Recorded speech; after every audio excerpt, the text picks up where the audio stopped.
Olá, seja bem-vindo e bem-vinda ao Quem Quer Pode, o podcast da UFMG que abre portas para o universo da ciência, da educação e das trajetórias inspiradoras dentro e fora do Brasil.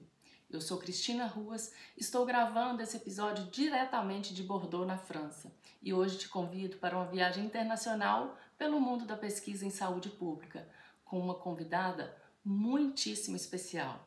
Ela é farmacêutica, pesquisadora, apaixonada por políticas de saúde e atualmente professora na Universidade de Bordeaux, na França, uma das mais prestigiadas da Europa.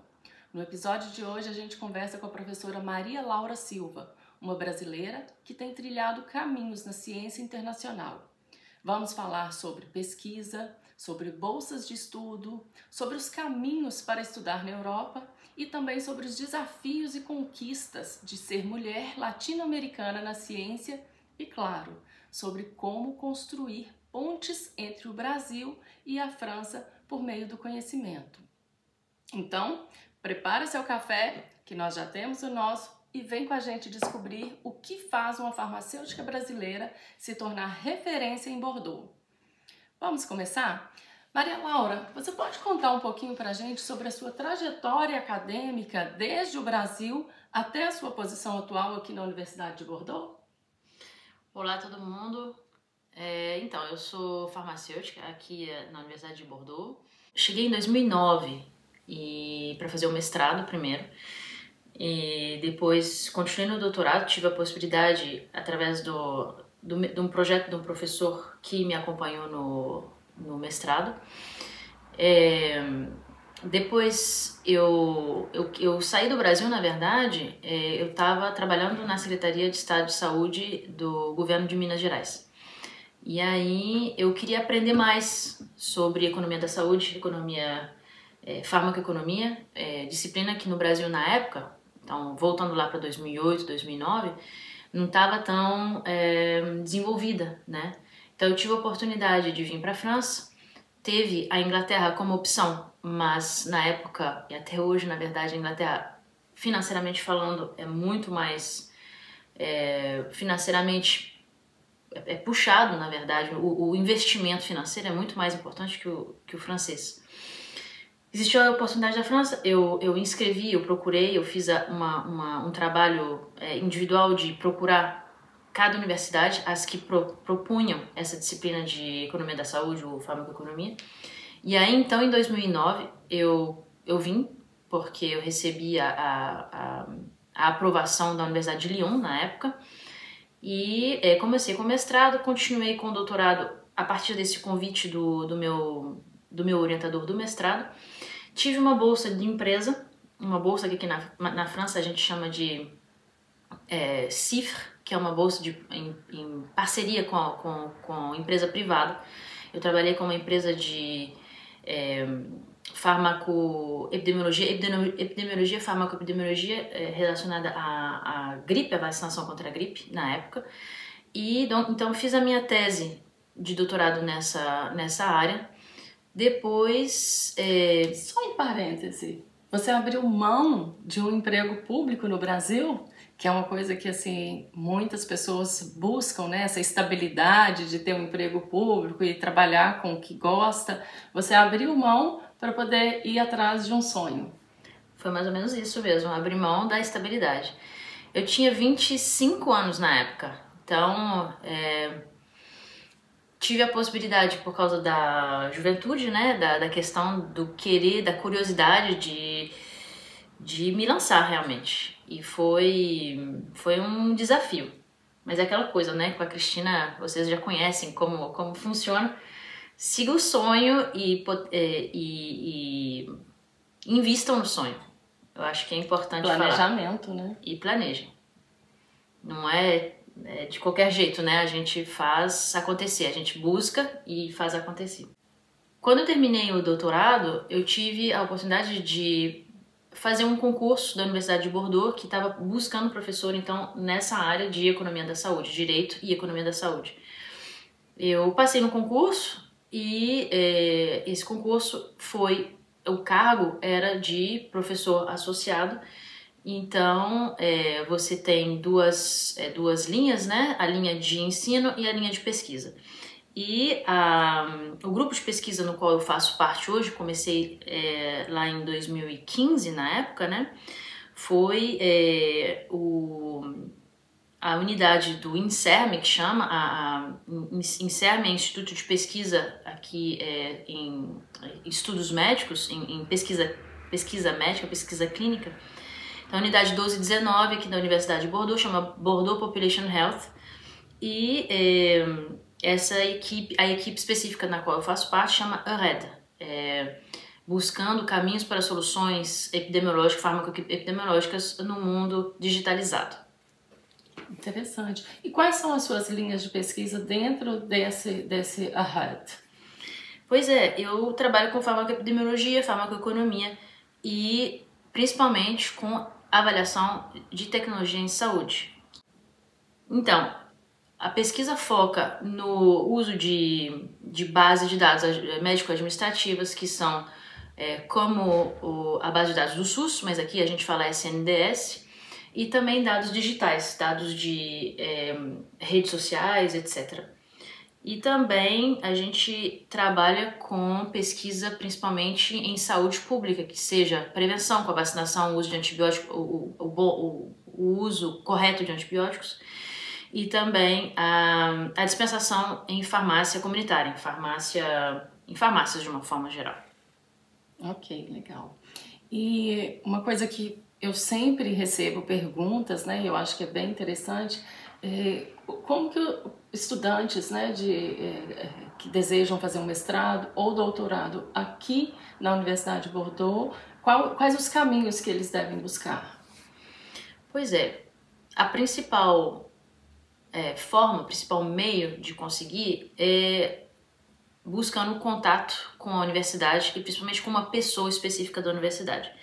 E outra coisa é tentando desenvolvendo bem a língua, né? Principalmente o inglês, mas o francês, porque a gente está aqui na França. E tem uns programas que são gerais, como o Campus France, que é uma plataforma que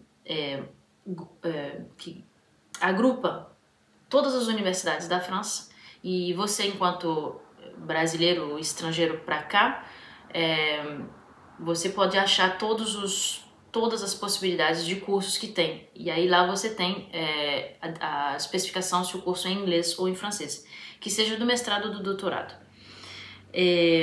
Existe a possibilidade de bolsa também, né? Que é uma das coisas mais importantes, né, para os alunos que desejam vir para cá. Eu acho que isso é uma condição sine qua non. Com certeza. Sem a bolsa fica difícil financeiramente, o investimento é muito alto, né? Então, existem diversos tipos de bolsa. Daqui mesmo tem o programa Eiffel, do governo aqui francês mesmo. Tem o Campus France, que possibilita essas bolsas também. Tem o Erasmus, que é um programa europeu que possibilita a vinda de estudante que não está na Europa, Erasmus Europa e Erasmus Mundus, que é o programa mais abrangente do que só na Europa. E tem as bolsas do governo brasileiro também, que vocês conhecem, né? A CAPES e o CNPq, que fazem a questão da bolsa do sanduíche a cotutela, que é junto com uma universidade no Brasil. Uhum. E esse é um caminho que ele se parece para qualquer uma universidade, né, no exterior. É você buscar um professor, uma pessoa dentro da universidade, buscar os cursos que você tem interesse, né? Essa ordem ela não é tão importante, ou você busca o curso ou busca a pessoa, porque você vai acabar perpassando um pelo outro. Você não precisa de ter uma pessoa para indicar, é uma coisa que eles sempre me perguntam, precisa de uma pessoa conhecida? Não, você mesmo vai poder bater a porta lá, falar, olha, eu tenho interesse e tudo, mas se tiver também é uma coisa interessante. Bônus, né? É um bônus. Uhum. Porque, na verdade, uma coisa interessante de se colocar é a questão de participar de eventos. Quando você participa de eventos, você tem a possibilidade muito natural de cruzar essas pessoas, de ter momentos conviviais com essas pessoas que apresentam um trabalho que interessa, e esse tipo de de contato muito natural, muito fácil, na verdade, em eventos. Você pode chegar para a pessoa, Cristina, eu vi que você apresentou tal trabalho sobre tal assunto, você teria interesse em me receber enquanto aluno do mestrado, aluno do doutorado, para te ajudar, para colaborar nessa pesquisa? Eu venho do Brasil, eu tenho tal e tal competência, eu tenho um interesse muito grande, eu quero muito trabalhar com essa área, você poderia, o que você acha, você estaria interessada em me receber? Então, essa conversa ela pode ser completamente natural e acontece, as pessoas elas estão abertas a esse tipo de colaboração. Então, caso exista interesse mesmo, quando vocês participarem desse tipo de conferência, de congresso internacional, não deixe de ir perguntar e conversar com essas pessoas. Sensacional, ó. Essa dica é quentíssima, um passo a passo de como conversar, abordar um professor, uma pessoa que você tem interesse em trabalhar com pesquisa. Bom, essa outra pergunta eu acho muito interessante porque quando a gente sabe dos desafios que outras pessoas passaram, a gente consegue se preparar um pouquinho e isso é importante. Então eu queria que você falasse um pouquinho pra gente quais são os principais desafios que você enfrenta e já enfrentou, né, como professora, pesquisadora brasileira em uma instituição europeia. Uma questão complexa que tem lados positivos e negativos, né? Eu acho, começando pelo negativo, existe muito aquela coisa da xenofobia, da estigmatização, porque países latino-americanos, como o Brasil, eles têm essa história de ser considerado como menos desenvolvido, menos capacitado intelectualmente, com pessoas menos capazes. Existe essa estigmatização. E a xenofobia, principalmente aqui na França, mesmo dentro da França, com pessoas que são francesas, mas de origem outra que origem francesa, elas sofrem desse aspecto da origem pura, vamos dizer assim, né? É triste, mas acontece. Então, sim, eu tive dificuldade, foi muito difícil, sim, porque, enfim, emocionalmente falando, é muito pesado enfrentar e conseguir passar por cima dessa carga negativa. Porém, ao mesmo tempo, falar que é brasileiro, e aí eu falo do Brasil especificamente falando, a maioria das pessoas que seja intelectuais dentro da universidade ou colegas que são menos intelectualizados com relação ao cargo dentro da universidade, né? Existe sempre aquela coisa, Brasil, futebol, carnaval. Como se fosse só isso. Como se fosse só isso, mas é aquela alegria que vem do futebol e do carnaval. Então, falando do lado positivo, é estigmatização, sim, porém é uma estigmatização positiva, que faz com que exista um sorriso quando fala dessa estigmatização e, enfim, você é considerado como uma pessoa que vem de um país alegre, que tem coisas interessantes no sentido de festa. Então, é estigmatização, mas é positivo nesse sentido da alegria, sabe? É alegre, mas ao mesmo tempo você tem que estar sempre provando a sua capacidade intelectual. Com certeza. Porque fica são os dois lados da moeda, né, na verdade. É alegre, porém é considerado menos desenvolvido intelectualmente, a capacidade intelectual menos evoluída, né?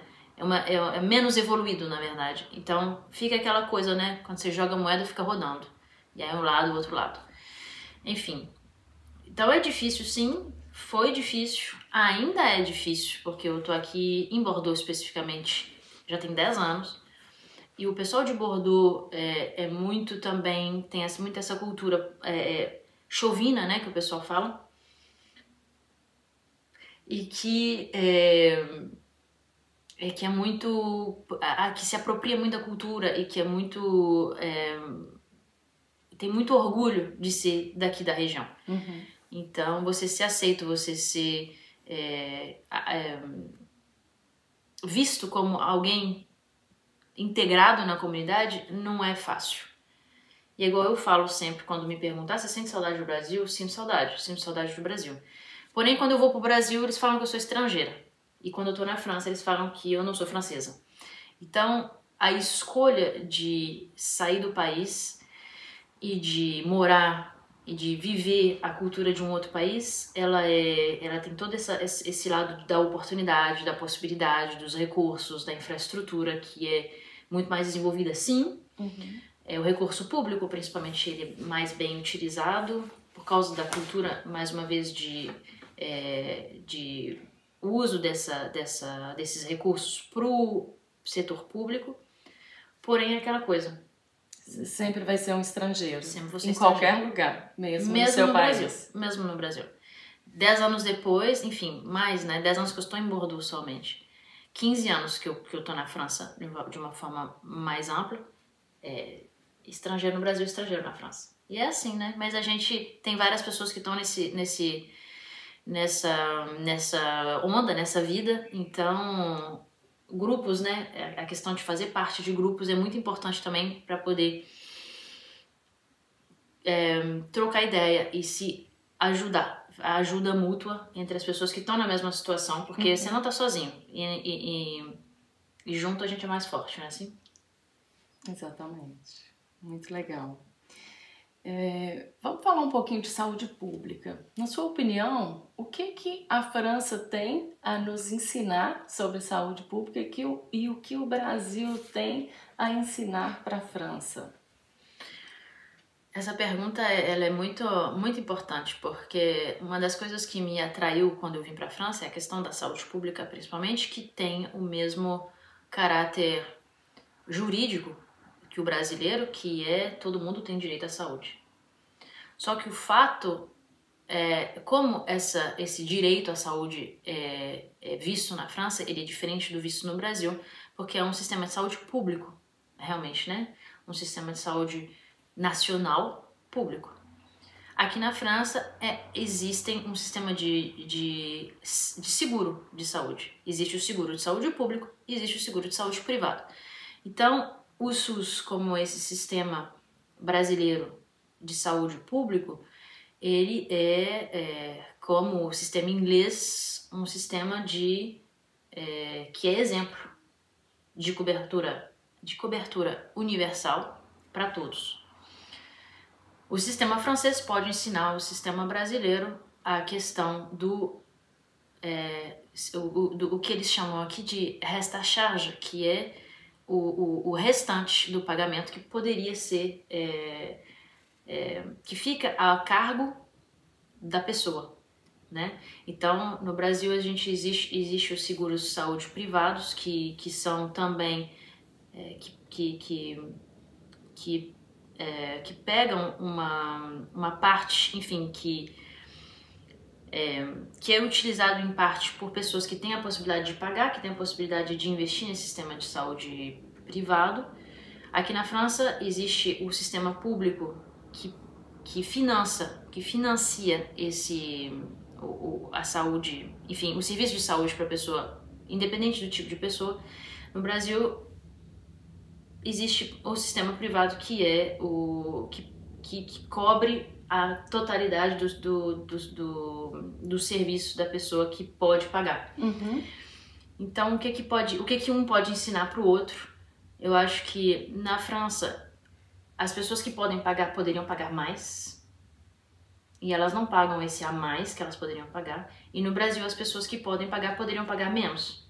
Entendi. Entendeu? Uhum. Elas poderiam usar mais o sistema de saúde público, então investir menos de forma privada no sistema. Enfim, é a minha opinião sobre os dois tipos de sistema. Olha que interessante, isso aí inclusive é uma dica de pesquisa, gente. Dicas de pesquisa são a ouro, porque achar gaps, né, de pesquisa, o que não foi respondido, não foi trabalhado, é um desafio. Então, fica aí uma dica diretamente aqui da professora Maria Laura e uma oportunidade para a gente trabalhar em parceria, né, Brasil e França. Voltando aqui para outra pergunta, eu vou contar uma experiência que eu tive e vou emendar na sua pergunta. Ontem eu fui a um evento onde encontrávamos todos os laureados, ou seja, as pessoas que estão recebendo bolsa esse ano para estar como professor visitante aqui em Bordeaux, como que eu estou recebendo. E para minha surpresa, eu não sabia quem eram os laureados, porque a resposta, né, era individual. Quando eu me candidatei, me apliquei, eu recebi um e-mail falando que eu tinha conseguido, e eu não sabia que eram 5 pessoas. Dentre as 5, 4 são homens e só uma mulher, que sou eu. Eu fiquei muito surpresa quando eu vi isso. Então, a minha pergunta para você é: como você vê o papel da mulher na ciência, especialmente sendo uma mulher latino-americana em espaços europeus? Pois para mim não foi surpresa, igual você falou, sobre os laureados do Visiting Scholar, que é a bolsa que a Cristina tem aqui na França, porque infelizmente ainda acontece, apesar de todas as medidas que são colocadas para reduzir essa distância entre as possibilidades, os cargos que são para mulheres e para homens, ainda existe essa diferença. Mulheres que alcançam esse tipo de gratificação, esse tipo de bolsa, são minoritárias. Como você viu, você viveu isso agora, né? Aqui, mesmo sendo um país europeu com uma importância econômica significativa, infelizmente existe muitas mulheres que ainda não conseguem, por motivos que a gente conhece, né, que não conseguem acessar cargos de decisão. Existem os limites, os tetos invisíveis, né, os tetos de vidro, que, como a gente fala, essas barreiras também que a gente não enxerga, mas que são visíveis quando a gente quer ver, né? E o que a gente pode fazer para melhorar realmente conseguir fazer parte de grupos, fazer parte de redes de mulheres, principalmente, que conversam sobre isso. Então, saber como identificar o problema, como que a gente pode colocar como que a gente pode tentar diminuir essa desigualdade, essa falta essa ausência das mulheres em cargos de decisão. Muito bem, obrigada. Eu acho que é isso, é um grande desafio para nós mulheres, não só a questão de gênero, mas a questão de cor, que não vou comentar aqui, mas também é gritante no país. Bom, vamos falar uma coisa boa aqui. Você poderia compartilhar alguma experiência marcante ou inspiradora dentro da sua trajetória fora do Brasil? Uma coisa que é muito interessante foi, primeiro, eu consegui passar num concurso público aqui na França, porque a gente comentou da estabilidade do emprego, que eu deixei um emprego estável na Secretaria de Estado de Saúde de Minas, e acabou que eu voltei a um trabalho que tem uma estabilidade, porque eu consegui passar nesse concurso. E tá ganhando em euro? Tudo bem, né? Porque eu vivo aqui, né?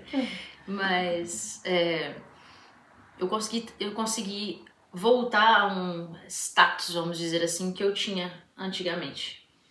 E trabalhando numa área que é a área que eu gostaria de ter me desenvolvido. Então,